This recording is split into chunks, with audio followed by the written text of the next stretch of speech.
Hello there. Welcome to On the Beat, the podcast that uncovers full frontal male nudity in cinema. My name is Laura, and I am joined by my fabulous co-host, Ryan. Sorry, I was just thinking about my entire life before we started this episode. That's really good. I really like that you're adopting the DEWEY COX mantra. I mean, to be fair, we only watched this movie maybe less than 15 minutes ago, and I've already forgotten all of it. So. Oh, I was going to say, it's so fresh. Yeah. So fresh in your mind. Well, kind of like my whole life. Oh. Okay. Well, before we get too deep, we are here to talk about the 2007 comedy Walk Hard, the DEWEY COX Story, starring John C. Reilly, Kristen Wiig, Jenna Fischer, and this is directed and basically co-written by Jake Kasdan. Yeah, it's a Judd Apatow joint. It's one of those. It's Indeed. one of those soulless comedies that we've seen so many of over the past 20 years. Well, these guys are friends. Jake and Judd. They worked on Freaks and Geeks together and Undeclared. Okay. All right. Best friends. Yeah, no, that's fine. Well, he's old Jake's. He's a filmmaker and an actor, if we weren't already aware. He's an actor? Yeah, well, he gets dubbed as an actor because he's the son of Lawrence Kasdan. Son of Body Heat. Son of Body Heat, son of Big Chill, son of Silverado, and The Accidental Tourist, Lawrence Kasdan fame. But anyone else would probably remember he wrote Raiders of the Lost Ark. Yes. And he also wrote Empire Strikes Back, that movie. Right, Whatever that movie is. That's a Star War, isn't it? That is a Star War. That's a Star War. Here's $10. Go see a Star War. But yeah, here's the thing, Laura. It's not what you know, but who you know that gets you in this business. Like daddy? Like daddy, like son. Although I'd rather watch his father's work. Anyway, let's just say he's made 7 films. Walk Hard, the DEWEY COX Story, sits somewhere in the middle of his filmography, but we might revisit some of his work. We might not. We will see. We've got all the time in the world. Yeah, we do. That is a real shame. So, he starts off with a film called Zero Effect in 1998. After that is Orange County in 2002. Yeah. You like? I've not seen that movie. I do like that movie. I remember the poster. It's got Baby Hanks in it. It's got Colin Hanks in it. Mm-hmm. Okay. Jack Black. So in 2006, he's got another film called The TV Set. Walk Hard comes out in 2007. And then after that, it's Bad Teacher in 2011. And Sex Tape in 2014. This becomes the Jason Segel, Cameron Diaz powerhouse. Powerhouse, I wouldn't say that much because I don't think those films did very well, even though I saw them both in the theater. Because I'll see anything Jason Segel's in. Awesome. But unless they're the really sad ones that he's been in recently. Okay, well, I'll preface that with that was sarcasm. Oh. Yes, it wasn't meant to be. Is that why Cameron Diaz isn't working anymore? Oh, what? Because the powerhouse wasn't as good as, say, De Niro and Pacino. Correct. Right. I think that's what they were maybe thinking. That's what they thought was going to happen when they put them together. Thinking a De Niro Pacino. Yeah, it's going to be sexy comedy. It's basically going to be a 90-minute version of that coffee house scene in Heat, where everyone's going to extrapolate it and tear it apart and stuff like that. Be like, but where they kiss at the end. Yeah, they have a wee bit of a kiss, just a little kiss. Just a little kiss.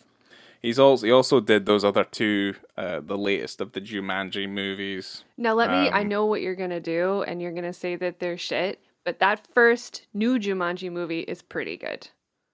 It's pretty good. The second one is not very good.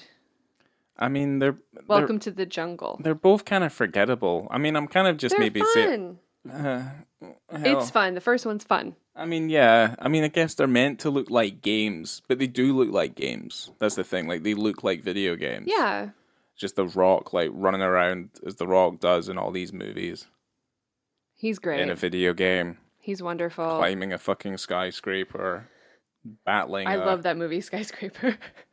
Yeah, Skyscraper is actually okay. But yeah, his other credits, he also produced the show New Girl. Don't know if you're aware of that show, New Girl, the Deschanel show. Zoe. She's in a show called New Girl. I think a lot of people know New Girl. Everyone's pretty familiar. It's probably one of the most popular recent shows of recent memory. I think the only other thing I would add, and I don't know if you'll bring this up later on, but I'm going to bring it up now, is that this film was nominated for a Golden Globe for the music, for some of the songs. I think for one of the songs. They wrote 40 songs for this film, going decade by decade. Right. And I think that's really cool. A lot of the songs are really good. Yeah. For what you would be, you wouldn't be expecting. We're not getting Spinal Tap level of tunes here. No. But Walk Hard's a decent song. Yeah, I don't know if that was the song that was nominated though. I don't know if it was that or if it was the final song. I had it in my head, but I can't remember it now. Well, keep going and I'll find find out out it was for you. Beautiful Ride, I think it was called, the last song. Okay. But yeah, no, it got nominated, but it lost out to Eddie Vedder, which ironically Eddie Vedder is actually in this movie. It was Walk Hard. It was Walk Hard. Okay. Walk Hard. So Eddie Vedder's in this. He did a song for Into the Wild, that Sean Penn tearjerker. It's so funny though. It cracked me up because we knew ahead of time that Eddie Vedder won the award over this film, and then he shows up in the movie to give him a Lifetime Achievement Award. With his beautiful gravelly voice. Oh, love him. Yeah, I do like a little bit Eddie Vedder. I know it's kind of it's a little bit played out, the whole Pearl Jam thing. That's so wrong. That is so wrong. Isn't incorrect. Yeah, but he's linked to like Temple of the Dog as well, is he not? What's that? Isn't that another band, Temple of the Dog? I don't know. Maybe you could find that out for me. Okay, keep going and I'll look that up. I also want to talk. Oh, are you done talking about it? Sorry. I mean, to be fair, before I was rudely interrupted, I was going to say that's all of my information on Jake Caston. Oh, great. Wonderful. So. Maybe let me just throw out there before we get too deep, I'm going to tell you the synopsis of this film. Following a childhood tragedy, Dewey Cox follows a long and winding road to music stardom. Dewey perseveres, I almost said perseveres wrong, through changing musical styles and addiction to nearly every drug known and bouts of uncontrollable rage. Yeah, okay. So here's the thing. I've not really got a lot of notes for this movie because I kind of feel like just talking just about random things. Then we can bring up the dig scene if we want to. But I mean, this is just a walk the line parody movie. Well, it's not just a walk the line parody, but they make fun of many, many music staples and artists throughout the decades. I mean, this starts in 1946 and then ends in the 2000s. Yeah. So, I mean, they're making fun of Bob Dylan, Ray Charles, David Bowie, Roy Orbison, Queen, Meatloaf. Jim Morrison obviously is on the poster. Elvis, the Beatles, Stevie Wonder, Michael Jackson. Like, they make fun of every kind of huge music staple that we possibly know of, like the big stars. So it's more than that. And there was a lot of time during, the early 2000s where, Ray came out and Walk Hard obviously came out. So there was... Walk the Line came out. Oh, right. Yeah. See, confusing. But they used this moment to make their spoof. I mean, that was how this movie started. Yeah. Jake called Judd Apatow and was like, I have an idea for a movie. We make a music spoof. He goes, great. I'll sell it. Yeah. And that's how this movie came to be. Yeah. I mean, it's a parody of the musical biopic. I mean, that's effectively what it is. And it ticks pretty much all of the boxes. Yeah. But the thing is, like, if you've seen a Judd Apatow picture before, and we're gonna cover other ones of this ilk, in due course. of which we might have the same amount of things to say about, because I don't know, like, other than the fact that, like, line for line and scene for scene, sometimes they can be quite funny, there's nothing particularly visual in this film that ever really catches my eye, that really kind of draws me into the cinematic experience. No. It's like the film works, because it's not a visual comedy. It could work as well just as an audiobook as it would just slapping it on a screen and then watching it for 90 minutes. And but to say it was then we won't have any full frontal male nudity or boobs. Yeah, I mean, I guess that's very true. But I don't feel like even that lends any sort of credence to improving the quality of this film. Okay. Stop. Okay, the tagline for this film is, "Life made him tough, love made him strong, music made him hard." There are not enough cock jokes in this movie. No. There's maybe 4 or 5, and I thought that they could have dropped a cock joke into so many scenes of this film. I mean, it starts with one. Mm-hmm. You know, I'm looking for cocks. Where's Cox? Pretty good. You know, I thought there'd be more. Maybe it's just too obvious. But the film is full of obvious jokes, which I don't mind. Mm-hmm. Some of them land. Most of them land. Some of them don't. I laughed out loud during so many parts of this movie, and I've seen it before. Yeah. It's, it's pretty amusing. And John C. Reilly is, I don't know, he's so good. He's just a great actor. So when he gets in there and it's meant to be very serious, or serious for the character, which is always a joke, but he always does such a good job. He's crying and he's so emotional, and then he runs down the street in his underwear. But John C. Reilly is amazing. This is the first kind of leading role in a major Hollywood film. He'd been the lead in smaller films before, but this is his big kind of coming out as the lead of a film movie. Back in 2007. Yeah, I would say that for the most part, we'd seen him in bit roles in Paul Thomas Anderson movies. Characters. He's a character actor. Yeah, or Tim and Eric, I guess, is kind of where more of I feel like his comedy chops kind of come in, as Tim and Eric. Well, maybe around this time was Tim and Eric. Okay. I'm just trying to remember exactly when that all happened. I don't know how the timelines and stuff match up, but he's obviously quite a big actor by the absolutely. time he's in Tim and Eric anyway. I mean, he'd been in Chicago already. I think he was nominated for Chicago. Oh, okay. Well, either way. So, I mean, yeah, I kind of feel like I need you to kind of lead me through this, because I'm kind of well, I'll toss out my favorite things. The movie's pretty funny. There's not a lot of meat to it. So doing these comedy movies is kind of difficult. Yeah, because we can't talk about like you were saying, the cinematic experience. We can only talk about jokes. So if you haven't seen the movie, none of this will make sense. No. But it's available to watch streaming.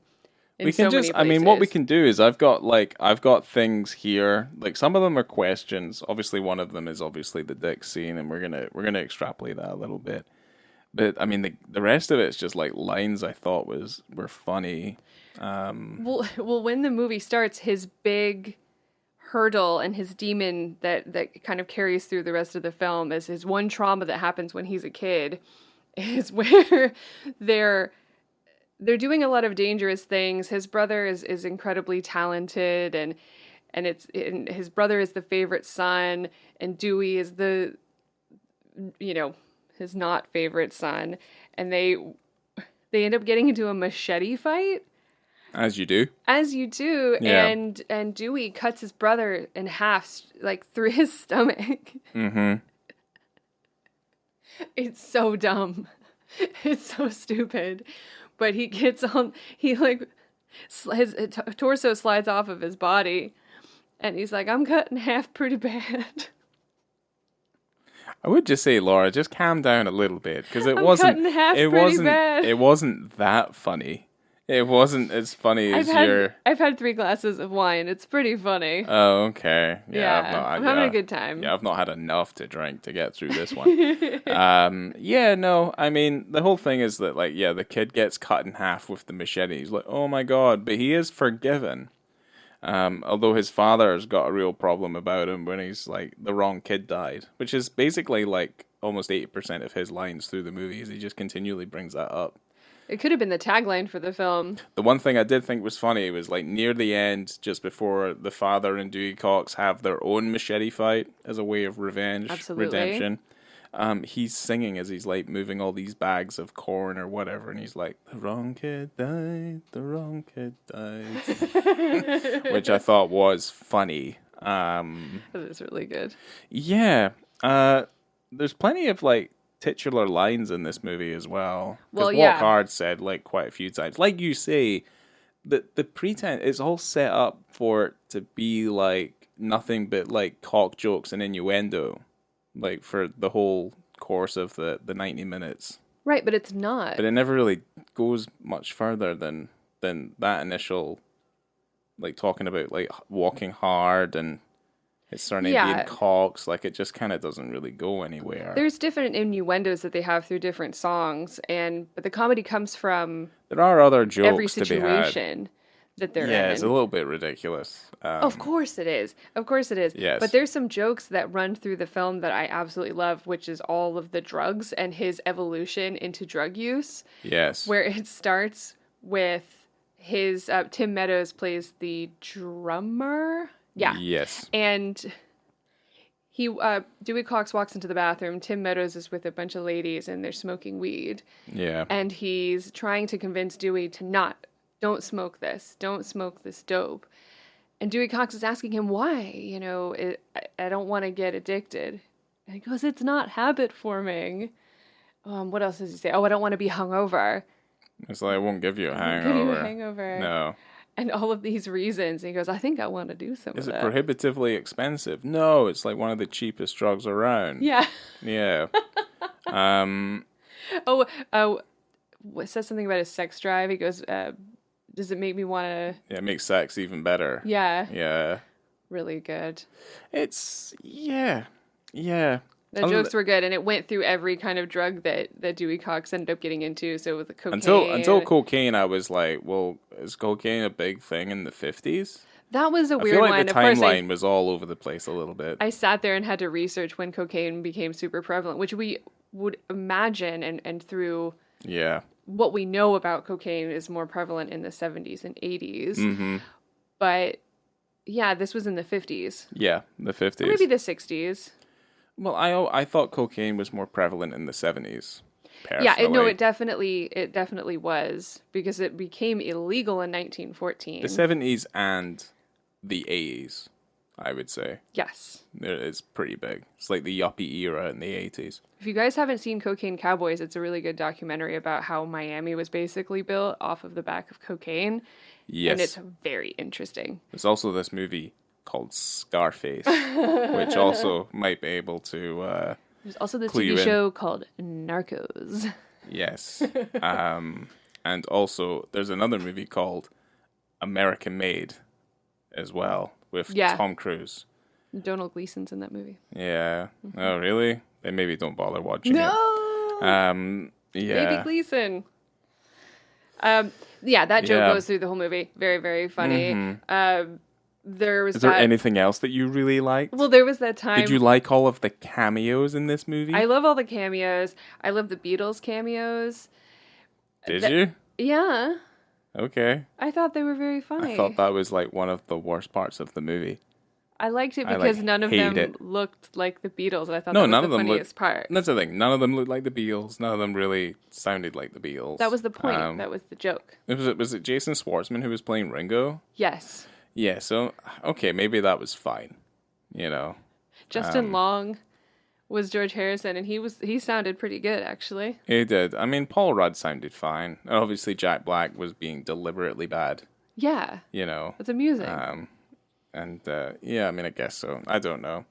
I mean, you had them playing the Beatles. There's also like Harold Ramis turns up, and it's always nice to see him and stuff. Oh, I know. He's a genuine treasure. Martin Starr is in this movie too. Yeah. When Martin Starr shows up in anything, it just brings joy. Yeah, it just He's a star. everyone is melting.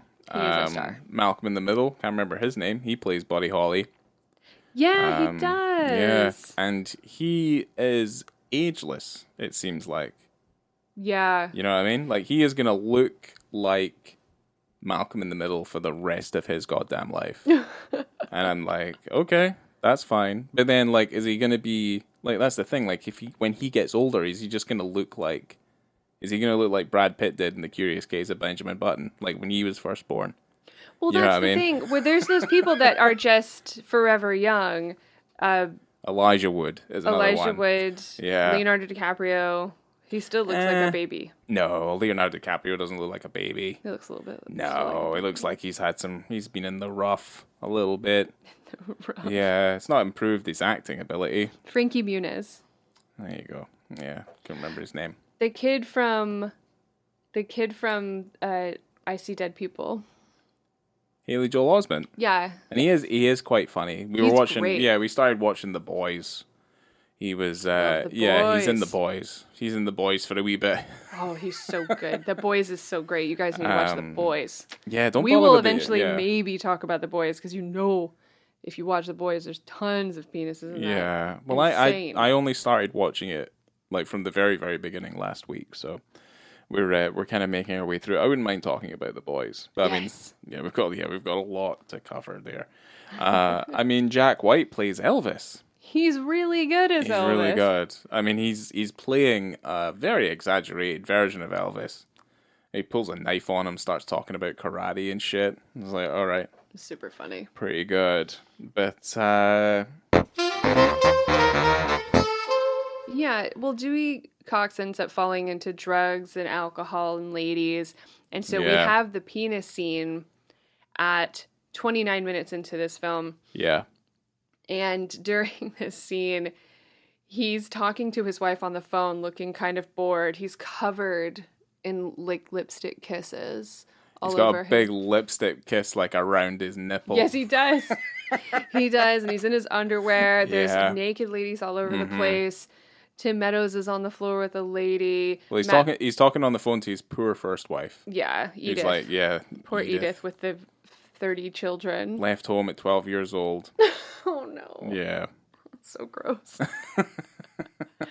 Yeah, Matt Besser's on the ground. Chris Parnell's in the band, too, and he's somewhere there's just tons of ladies. I don't know. There's 20 naked ladies in that room. Yeah. And while he's on the phone speaking with his poor wife, yes, a man walks up into frame, and I think he was asking if he wanted any coffee. Or he wanted anything, yeah. Is there anything you need? It's probably coffee or a drink or something. He's asking something. And it's just this close, and am I going to say it wrong? Am I going to say, well, there's no pans or tilts, but it's like a close-up, mid-frame? Well, yeah, Dewey Cox is like sitting on the floor, and this other guy's standing up, so his cock and balls is eye level with where he is. Yeah. Pretty much. So he's just kind of talking casually on the phone while this guy's, his genitals are just there. Yeah, they're just in front of his face. Super casual penis. Super casual penis and balls just hanging out right next to John C. Reilly's face. Yeah. For a bit. I mean, they're there for a little bit. Yeah, well, he's oblivious to the fact that it's like he's not like his face is his cock and balls that's talking to him. Yeah, so, yeah. Hands on his hips. Yeah, hands on his hips. Yeah. So he's on the phone with his wife, and there's a knock on the door, right, of the hotel. Dewey's dad turns up. His dad turns up to tell him the tragic story of how his mother has passed away. Yeah. And as he's standing there, because Dewey doesn't call his dad, he calls his dad Paul. Paw. Is it Paw? Yeah, Paul. P-A, like Paul. Paul. Oh, was it Paul? Oh, right. Okay. Not Paul. I thought he was calling him Paul. Pa. I was like, oh, like the Pa. Papa. Papa, yeah. See that? Come yeah, on, Paul. Well, that goes over my head. I don't call him that. Because you're not from the South. No, I barely call my dad because I don't know where he is. You can call him whatever you want, I guess. Yeah, I don't know. Yeah, I mean, I could. It could be like, hello, man. Hey, stranger. Hello. Oh. I'm so sorry. Oh dear, absent father. Absent father. That's fine. I can just have I'll have a wee cry about it later. Just after this is over, we'll wrap this up. Fucking talking about that. Just because you fucking grew up in a perfectly fine nuclear family. Fuck off. The American dream. Yeah, whatever. Fucking hell. Well, the guy comes back with his fucking mum dies, alright? Oh, right. The story of his mom dying is very funny, though. Where Walk Hard comes on the radio and, his father saying, well, actually, it is pretty good song. Yeah. So they start dancing. There's a toe tapper. Ma and Pa. Yeah. And her foot gets caught up in the cord for the radio. And she trips and falls out the window. So hilarious. Very good. The mom is played by Margot Martindale. Beautiful character actress. Yeah. She's wonderful. I love her. She's in so many things. Yeah, okay. Whatever. So after she falls out the window, she's on the ground, and then the radio just knocks her in the head and kills her. Yeah. But while that's happening, the guy who asked him for coffee, which he said was his roadie, is back there. Yeah, he's just naked still. Yeah, he just kind of turns up. He just kind of shows up in the background. So 100% this kind of penis is played for laughs. This is a joke penis, a comedy penis. A flaccid penis. A flaccid penis played for laughs. There's no prosthetic happening here. It's just a man standing naked talking to John C. Reilly. Yes. So it's a funny one because it's a casual penis, which is my favorite. But it's also a comedy penis. I mean, this movie's insane and totally ridiculous, completely farcical. But I do enjoy a casual penis in a comedy movie. Yeah. Totally this happy was about it. Yeah, this was fine. Yeah. This was fine the way it was. He actually shows up again in the kind of that end scene in that end song that you were talking about. What was it called again? His final song that he wrote for his Lifetime Achievement Award. Oh god, yeah, because it went in one ear and right out the fucking other. I only just said it like. Well, during that song, he kind of has flashbacks to Beautiful Ride. It was called. Okay, Jesus, the best parts of his life and things. I don't know if it's the best parts of his life, but things that he's remembering, and that was one of the moments where he's just standing in that room where they had obviously all had an orgy at some point, and the guy is just, again, standing there naked. So. Yeah. That's his naked roadie friend. Naked roadie friend. So it's funny, when we were talking about this and right before we started recording, you asked me, do you know who that guy is? And yeah, because you usually do. I usually do know who the guy is. And I think I was a little bit more focused back, it's so funny. I started this website back in 2007. Okay. That's when this movie came out. But you were talking about like how you were focused. Yeah. Like in a previous life, you were more focused. Is that what you're trying to allude to? No. No. Oh, wait, no, I was. I was going to say that I was more focused on the actors rather than the directors or I was just kind of compiling more actors in movies instead of the films. So right. I was definitely more focused on who was that actor, and I would research. I didn't do that for this movie because I've become in time not as focused on that because that's not important so much to me anymore. No, the film itself, I feel like exhibiting full frontal male nudity, it's what differentiates us from the slew of attaching the genitalia to the personality. Yeah. I'm still excited when I see some actor I really like get naked in a movie. I mean, don't get me wrong. I'm not a monster. But I didn't research this one as much. But I did some research, and apparently in one of the DVD extras, they end up talking about that scene in particular. And there's a guy in that little documentary who basically claims to be the naked person. Right. And his name is Tyler Nilsson. And there was an article that I was reading where Judd Apatow was saying that he didn't want to reveal who the naked person was, but he said that at this point in time, he is a famous director. But he didn't want to reveal who it was because he didn't know if that person was talking about it. But it's funny because, like I was saying, in the DVD extras, Tyler Nilson says that he was the naked person. And he is...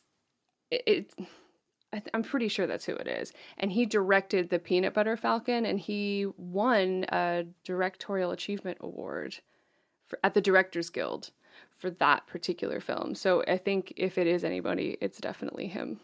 Okay. So, I mean, if it's incorrect, then it's somebody else. it's somebody. But if that man named that said that he was the dick in this movie, then it's probably correct. I just feel like maybe Judd Apatow, when he was doing that interview, At the end of the day, didn't he has a little realize that he had already said that who it was. He'd already Yeah. admitted to it. Well, I mean, yeah, but at the end of the day, like, who really cares? And also, it's not his place to be, like, outing now successful filmmakers out from, like, previous roles. Because I think the gap between this movie to him winning that award is like 13 years or something. Yes. So, yeah, it doesn't really matter. I don't think anyone really cares. No. You know, could have been anybody. You don't really see the guy's face that much anyway. Yeah, just at the very end you do. Yeah. So it's not really that important. But yeah, that's the dick chap. What have you got to add to the situation, Laura? Do you know who I haven't seen in a while? Who's that? Jenna Fisher. Who's Jenna Fisher? Pam from The Office. Oh, American Office, though. Correct. Yeah. So the thing is about the UK Office is that it was the trailblazer. Like, it's what started this whole brand of comedy off. This mockumentary television. I guess so. I'm trying to think if there was anything else. I mean, you had your Christopher Guest stuff like before then, which was, you know, obviously a little bit. Yeah, it was a little bit more in the feature film scope. But like in terms of TV, I always felt like the UK Office was the trailblazer. But the thing is that at least that show had the dignity to cut out after 2 series. Well, that's like British TV shows in general. They never typically, unless it's a soap, go over a couple of series. That never happens in the United States because we are more interested in longevity and money making. So if we can keep squeezing out the comedy or squeezing out the drama, we're going to do it. American Office I don't need to defend the American Office. I don't care. Right, okay. It's fine. But it's good. It is good because it comes into its own eventually, but then it does fall off at some point, in my opinion. But I don't think people would disagree with me. It's not perfect all the way through, but it is funny. Yeah, no, it just maybe overstays its welcome. Yes. But, But what I was saying is that I haven't seen her in a while because there became a point after and kind of during The Office where Jenna Fisher was in a lot of things, specifically Judd Apatow things. I think she was also in Undeclared, I think, for maybe like an episode or 2. So that's probably kind of how she got into this Judd Apatow universe. Mm-hmm. But she hasn't been in anything since 2018. So we haven't seen her in any film in 4 years. And the last thing she did was Clint Eastwood's The 1517 to Paris. So that's the last thing she was in. Wherever that is. It was a train movie, and there was a bunch of soldiers on it, and there was some sort of terrorist plot, I think, and they thwarted the plot. Uh-huh. It was a true story. Right. I hope I didn't mess that up. I haven't seen that movie. No, I never even heard of it until you said it. I saw the trailer. It's just not my thing. Clint Eastwood's not my thing. Yeah, I don't know if that got a release overseas. I'm not even too sure because I've not heard that. Saying that though, I don't know everything either. I need to kind of preface that. You know, it does bother me that she doesn't sing in the movie. I don't know why this is a thing in films. I mean, they hired John C. Reilly because he has a theater background. He has a musical theater background. I mean, he's also a famous actor, and that's fine. They had him in mind for this role. He can play guitar. He can sing. But is it just based on the fact that Jenna Fisher was famous from The Office? Why can't people hire people that can sing? Well, here's the thing, is even if John C. Reilly couldn't sing and they had to give it over to somebody else, At the same time, he comes with a lot more cachet. Like he can keep a film together. Like he can hold a performance for sure. for the length of that time, and you'll still watch him for well, I mean, this is only 90 minutes, although it felt like 100 hours. But the the thing is like, unfortunately, Jenna Fisher's, I don't think she's very good. I don't think she's very good at all. Her role could have been played by anyone. Yeah. Well, I Kristen mean, Wiig all she was doing is she was copying Reese Witherspoon from Walk the Line. That's all she was doing. I kind of wish that Kristen Wiig had played that part, because then we could have seen her more. Yeah, they should have swapped it out. But then again, we would have been stuck without all that great stuff at the beginning with Kristen Wiig. You know. Yeah, Kristen Wiig's just great. Where they're talking about like the candy house and stuff like that. You know. I can't build you a candy house, Edith. Yeah. It will melt. It will not work. But what if we built it if in a place that didn't rain? I was like, oh, okay. That's so weird. I don't know, like, if I've not really seen her in anything else other than, you know, everyone's beloved Office or this. She was in Blades of Glory also, which is another... It's another one of those, though. Yeah, it's another one of those, though. Well, after Talladega Nights, I think those... Wait, did Step Brothers come... Step Brothers came after Talladega Nights. It's like 2012, maybe. Because after... Step Brothers is some sort of fluke. But Blades of Glory isn't very good. And then he did that basketball movie. I'm just thinking of Will Ferrell movies now. I don't know if Judd Semi-Pro? Apatow did it. Yeah. Yeah, there you go. Semi-pro. Thank you. Well, look, I don't think Will Ferrell... I mean, Will Ferrell and John C. Reilly were also in that Holmes and Watson movie. And that's one of the worst fucking things ever. Oh, that was really bad. Oh, it's fucking terrible. So, I mean, they can miss. But then again, like, Will Ferrell has the same sort of range, I feel like, as a John C. Reilly, where he can go into doing more dramatic roles as well. Yes. You know what I mean? He can do his, like, Daddy's Home movies as much as he likes. There's nothing wrong with them. There's something wrong with the second Daddy's Home. What, Mel Gibson? It's so bad. Mel Gibson's the only good thing in that fucking movie. Despite the troubles with Mark Wahlberg, I could watch Mark Wahlberg do most things. I'll watch Mark Wahlberg do fucking anything. Awesome. Yeah, from, like, Fear onwards. And that's a lot. That's a fucking shit ton of stuff to watch. Fear is so good. Fear is 5-star movie. Yes. But it feels like it's James Gray's only kind of rise to stardom is like he did Fear and then he's like attached to every single one of those like 50 Shades of Grey movies. Oh. Which is like, oh, James, come on, man. Those make books more fear. were written on toilet paper. Yeah, make more fear. Make more fear. But yeah, no, I mean, I think like they still have the same sort of length and breadth in like their careers, and that they can kind of, you know, jump into dramatic and comedic roles and stuff like that. They're probably better known as being comedians now. Probably more as a curse, I would say, as being attached to all of these Apatow movies. You know what I mean? I don't know if I necessarily think of John C. Reilly as a comedic actor generally. Will Ferrell, absolutely. I think they've both been tarred with that brush, to be fair. You know? I just think that John C. Reilly Will Ferrell's more of that ilk, though, because he came from Saturday Night Live. Yes. Don't think John C. Reilly did. No. His was more of in the dramatic acting sense. For sure. You know? Boogie Nights. Yeah. All that P.T. Anderson stuff he's in. Because I think he's also in Hard 8, right? He sure is. Yeah, so... yeah, no, I would say like they come from slightly different backgrounds, but they effectively do, like they're on the same sort of path. It just depends, like it depends on whether or not you think like one's better than the other. Some people out there don't like Will Ferrell. Well, one of those actors is not Steve Brule. In fact, Steve Brule. From the Tim and Eric, Steve Brule. Check It Out with Steve Brule. That's John C. Reilly. Oh, Steve Brule. Right. Okay. Yeah. Yeah. I mean, we could talk about the Woodsman and how fucking troubled we've had the entirety of today. Yeah, today started out with the best of intentions, where we knew ahead of time we were going to record an episode, and we have something planned. Well, let's put it in. It's been 12 hours since we effectively got got ready to start the day. Yeah, 12 hours ago, we started And 12 to hours get ago, ready for this. Yeah, 12 hours ago, it was in the morning. It was. And we're now deep into the night. Yeah, that was an Yeah. accident.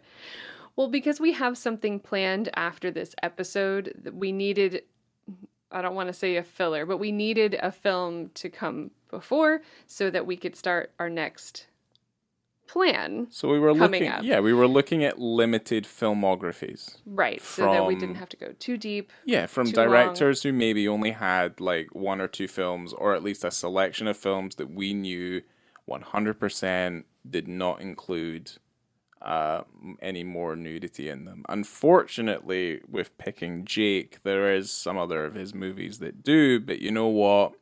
We had to give up at a certain point. We have to. We usually have a plan, and we do have a plan for at least the next like couple of months. But then we were like, someone messed up the scheduling. Someone messed up the set plan. And then someone picked a movie today that we watched this morning that he swore had.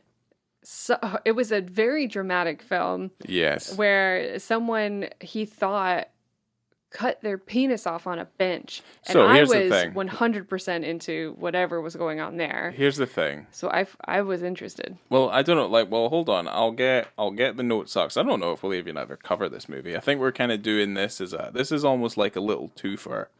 We're not going to go into any depth about it. But anyway, we covered Nicolas Castell's The Woodsman today as well. You're making me. I want to get my notes. Okay, we'll get your notes up. I'll get us We made kind of all started. these notes. Yeah, well, we can start them off because I made a ton of notes for it.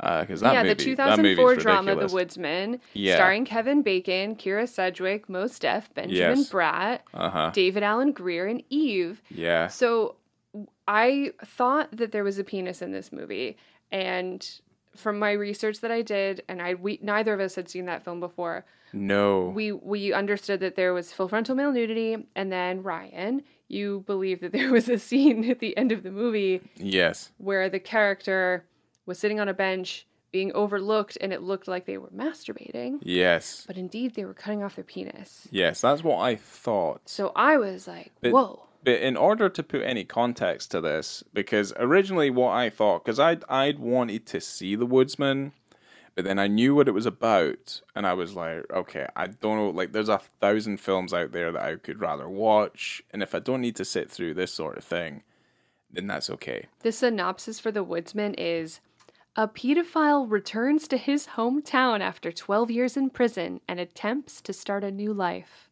So could you understand how potentially this was maybe treading on thin ice for us? This is a movie we watched this morning. Yeah, this we is thought what we were going to do woke this. up to watch. Yeah. Is this pedo movie starring Kevin Bacon and The Redeemable Pedophile film. I cannot believe that this film even exists. I don't even know how they've ever thought it would ever be successful on the basis of like trying to be a story about a man who not only molested one child, but a selection of children, Several. and ended up going to prison for 12 years. And had no plans to stop whatsoever.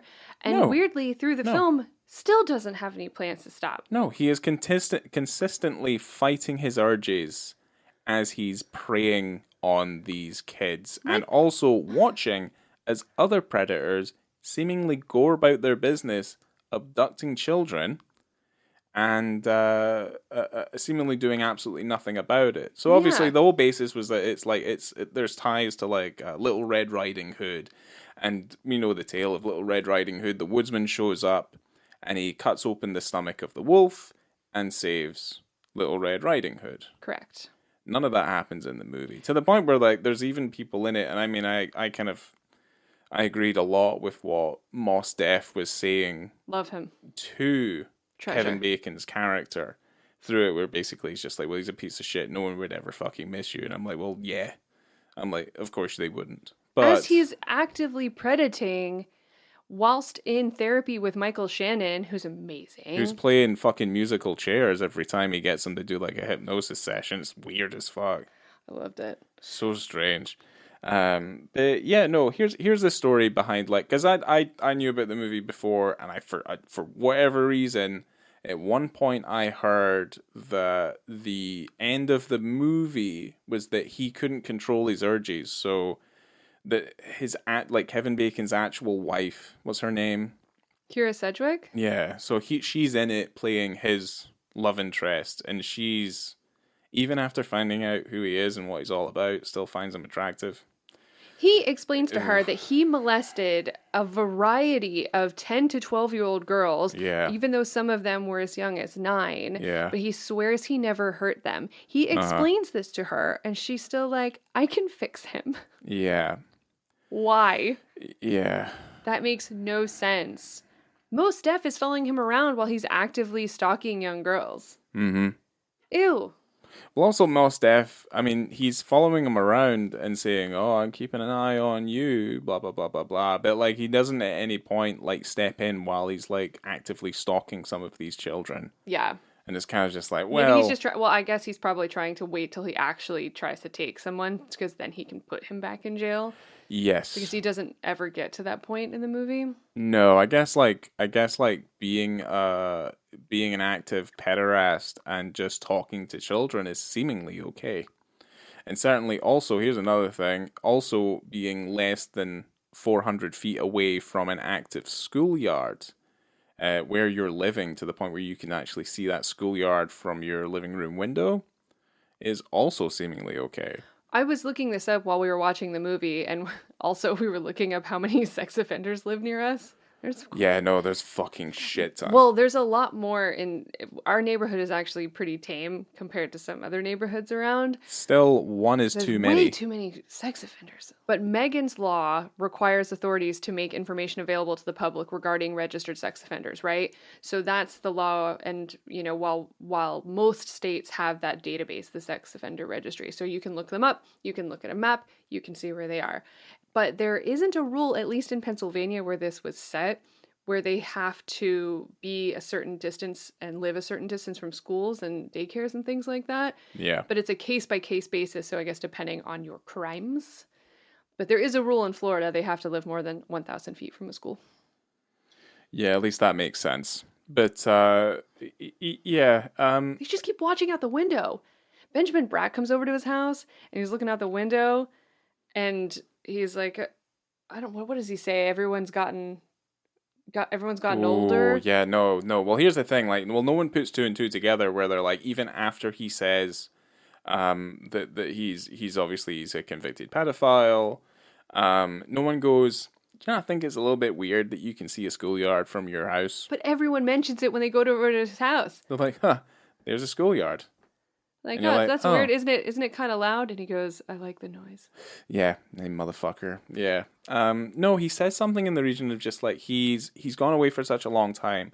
He's come back, and he's like, his brother-in-law goes, it's like, people have just been getting older. And he says, and Kevin Bacon says something in the region of, hold on, I think I wrote it down. I have it. You actually have it. Feels like the whole world has gotten younger. Ooh. Ew. Ooh. That was my review. It just went, ooh. Ew. And I know we've gotten completely off tangent. We're never going to talk about this movie because there is a potential dick scene. There is. And it's right at the very beginning of the movie. 3 minutes and 28 seconds into this film, Kevin Bacon is showering. It's during the opening credits. And you do see a penis flop, from the other side of the shower. So it's almost like a blurry... It's like tinted glass, though. Yeah. So it's kind of like that bubble glass. We missed it when we started watching the movie. We watched the whole movie, but we were under the pretense. So let's just say, like, this movie came out in 2004, right? It's Nicola Cassell's directorial debut. She adapted the play by Stephen Fletcher. And it was lauded at Cannes and Sundance and stuff like that. So immediately they were like, we've got to make this into a movie. Kevin Bacon's attached. Like, everything's going to be fantastic, right? And for whatever reason, I remember the poster. And there's a lot of red in the movie, which is also kind of like a little bit of a kind of pet peeve of mine, is like the use of the color red in things. And I've Oh, done it's it Little Red Riding Hood. I've done it myself, but it's also kind of one of those things that is like, it's like what a student filmmaker does. It's like you stick this, it's like the Sixth Sense, you know. Yeah. It's like, well, we do this because, it's like, oh, Kubrick did this and all that. Oh, De Palma. It's like, right, okay, whatever. But anyway, I was under the pretense, and I don't know why because I have this same issue with, I think there's a movie with Will Smith called £7, where I think he meets a bunch of people who are in need of like organ transplants or something. And he signs an agreement that after he kills himself in like a fucking bathtub with like a poisonous fucking octopus or something, so that he can keep his organs intact, so that those organs can go to the people who need them. Wow. I'm assuming that's real. I've not seen the movie, but I'm assuming it's real. But now I am doubting everything that I ever thought about films that I've heard about that I ever thought. But I always thought that the ending of The Woodsman was there's a moment in the movie. This is the actual movie, not the one that's obviously playing in my head. But his then girlfriend goes looking for him because she finds his journal is all torn up, and he's just writing his fucking dirty thoughts. And he's at the park and he's talking to that girl, and the girl admits to him that she's also been molested. So he immediately loses interest. Correct. Fucking gross, right? Yes, because there's nothing redeemable about what he's doing. None of the stuff where you come out, you're like, oh, you're sympathetic. It's like there's nothing sympathetic about it. I don't know if it's played because we're supposed to think that he, as this pedo, feels bad for the little girl who's been molested. Yeah. But I'm like, no, he's just saying, oh, she's already sullied. Yeah, so I'm not interested anymore. I'm not interested. So she leaves. And I'm like, that bit's coming up. That bit that I thought was in the movie is coming up. And he's on the bench. And I thought, like, and before I heard it, I was just like, well, there's a playground or something in front of him, or he's like looking, and we see her perspective as she's coming up behind him from the bench. And then we can only assume from the motion of what he's doing with his hands is that he's masturbating, right? And we'd already kind of alluded, there's another bit in the movie where he works in a lumber yard, right? Woodsman, right? And he's like cutting wood. And at one point it holds too long on a bit where he's got like a rotary blade and he's like looking at it and it's just like spinning. And I was just like, he's thinking about he's going to cut something off. But when she comes to him in the bench, he's like making a motion. It's like, oh no, he's fucking masturbating again. But no, when she turns around, he's like got a knife to his dick and he's like hacking his dick off. Is what I thought happened in the movie. Unfortunately, that's not what happens. No. What eventually happens is his estranged sister, who he, as they were younger, molested, right? Yeah. And he's like, why doesn't my sister like me anymore? It's like, all right, fool. But she is not happy with him, and he ends up just looking on at the river that they're at, and obviously his girlfriend's there, the brother-in-law is there, and it just kind of fades to black, and then it just ends.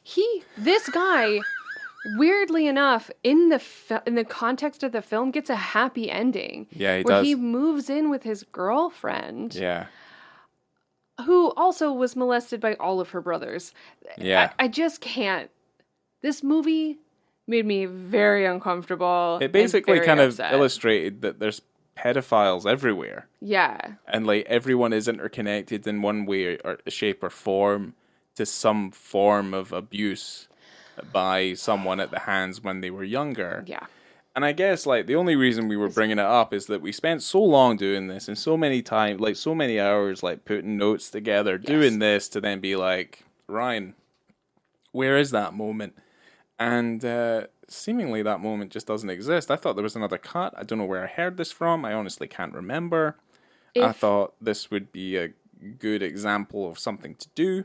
If anyone knows of the movie that Ryan's talking about, where there's a guy sitting on a bench cutting his wiener off, please let us know. Yeah. Hit us up. I'm interested. I want to see that movie. But the issue Couldn't find anything about any is scene like that online. well, the thing is like that moment doesn't exist in the film. So I always kind of felt like I'm like all the horrible stuff that happens during the course of the movie. You're like the guy's gonna see sense, like he's gonna take his action into his own hands, quite literally, and we're gonna redeem some element of the innocence that he has stolen from these people. But it didn't happen. No, it's just kind of like, well, look, he's a bad person, but he's trying. He's trying. I'm like, give him a shot. So yeah, I mean, I guess like this episode turned into a little bit of a twofer, but I wasn't gonna leave it without going up because we're never gonna talk about the Woodsman again. No, and it's still fresh in our minds. We did watch it today, but it's also because Ryan thought something happened that didn't happen. Actually, the film would probably be better if it did happen. Oh my god, it would be so much better. I would have loved to talk about it because even if that was like a shadowy penis scene in the beginning, I would have let it slide for that end scene that doesn't exist, that exists in your head. Yeah. He asks that young girl to sit on his lap, Ryan. Yeah. I'm horrified. I'm not recommending that film. Walk Hard, a Dewey Cox story. Yes. I would like to know your ratings for the full frontal scene. Okay, so we'll keep this brief, but I would say 5 stars for visibility. I mean, context-wise, I mean, I guess it works as well. It's maybe a little bit lower than a 5, but I mean, it's right there, right in front of your face in a close-up. You don't see that very often. No. And that moment. I mean, I'm not rolling on the floor laughing or anything, but I mean, it's amusing. I'm gonna give it 5 stars. It's funny. It is a close up, and it's a real penis. It's a real man's penis. Yeah. And it's funny, but it's works because there's so much female nudity happening in that scene. Yeah. That if you just had gratuitous female nudity, it would be gratuitous. Yeah. So I'm happy with that. Yeah. And what would you rate the film? Oh, I kind of went straight down the middle with it, 2.5. Because it for even just being an hour and a half, it feels so long. It weirdly does feel long, and I tried to blame our dog for interrupting us in the middle, which that might have been the case. But the problem is by the time we paused, and I thought it was at least like more than an hour into it, it was like maybe 35 minutes. Oh, that's pretty bad. And I was like, ooh, dear. I was like, this film is not that funny. I gave the film a 3. It is amusing. I do forget this movie in parts, but I do remember that. I do remember that penis scene pretty clearly. Because when you asked me after watching The Woodsman, he goes, "Are you sure there's a penis in Walk Hard?" And I said, "Absolutely, 100%." Yeah, I'm now going to doubt everything that I've ever thought. That's true. Going forward, so. Would you recommend Walk Hard? I think there's worse things you can watch, as we've just illustrated. I think there's worse things out there that you can watch that'll take up 90 minutes of your time. But I feel like if you're the sort of person who feels like life is passing you by and everything's going at 1,000,000 miles an hour, you can just watch Walk Hard and it'll make you feel like you were watching something for like 10 days. So hopefully it'll just slow down time a little bit for you. Just if you feel like you have a lot of tasks to accomplish, this movie somehow slows down time completely. So if you've got to do your taxes, or you have a lot of laundry, or a lot of dishes building up, or if you wanted to apply for some new jobs, it's like the cinematic. Walk Hard on. Yeah, it's like the cinematic. It's like the filmed cinematic presentation equivalent of, say, bullet time. What? Where time slows down and you can see the bullets and you can dodge the bullets like the Neo. Matrix. Yeah, like the Matrix. Yeah, because I'm talking about the Matrix.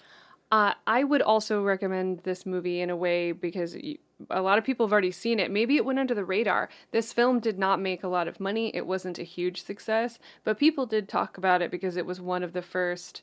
I mean, we've seen a lot of spoof movies in our time, but this was one of the first music biopic spoof movies since since I would Elvis say, came out. yeah, I'd say the spoof is basically turned to the bottom of the barrel equivalent of like movie making now, because we've got all those like those movies, like epic movie, disaster movie, Scary movie, like all that sort of stuff. Yeah, and I mean we're kind of movied out of those movies, those spoofy movies.